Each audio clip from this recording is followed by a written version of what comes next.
Sir 22ನೇ ತಾರೀಕು ಕೋಟ್ಯಾಂತರ ಭಾರತೀಯರು 400-500 ವರ್ಷಗಳಿಂದ ಕಾಯ್ತಾ ಇದ್ದಂತಹ ಸುದಿನ ಬಂದಿದೆ ಸರ್. ಏನು ಹೇಳೋಕ್ಕೆ ಇಷ್ಟ?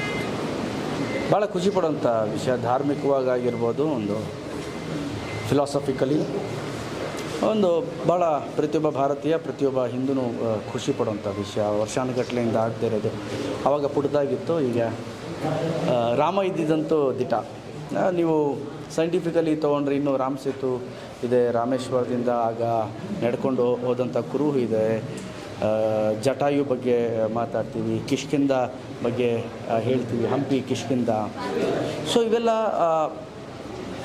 ಐತಿಹಾಸಿಕ, ಅದೆಲ್ಲ ಹೊರತುಪಡಿಸಿದರೆ ರಾಮ ಮರ್ಯಾದಾ ಪುರುಷೋತ್ತಮ, ಪ್ರತಿಯೊಬ್ಬ ಮನುಷ್ಯನಿಗೂ ಆದರ್ಶ. ಅವರ ಆದರ್ಶನೇ ಎಲ್ರಿಗೂ ದಾರಿದೀಪ ಅಂತ.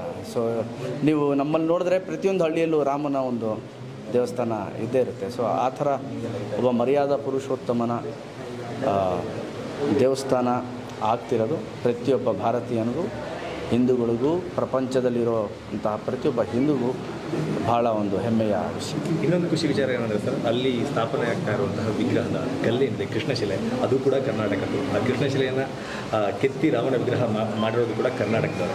ಇದ್ರ ಬಗ್ಗೆ ಹೇಳೋದು ಭಾಳ ಅದೃಷ್ಟವಂತರು. ಭಾಳ ಪ್ರೀತಿಯಿಂದ ಧ್ಯಾನ ಮಾಡಿದ್ದಾರೆ. ದೇವರ ಆಶೀರ್ವಾದದಿಂದನೇ ಅದು ಅಲ್ಲಿ ಹೋಗಿರೋದು. ಸೊ ಭಾಳ ಒಂದು ಖುಷಿಯಾಗೋಂಥ ವಿಷಯ. Thank you. ಜೈ ಶ್ರೀರಾಮ್. ಎಸ್.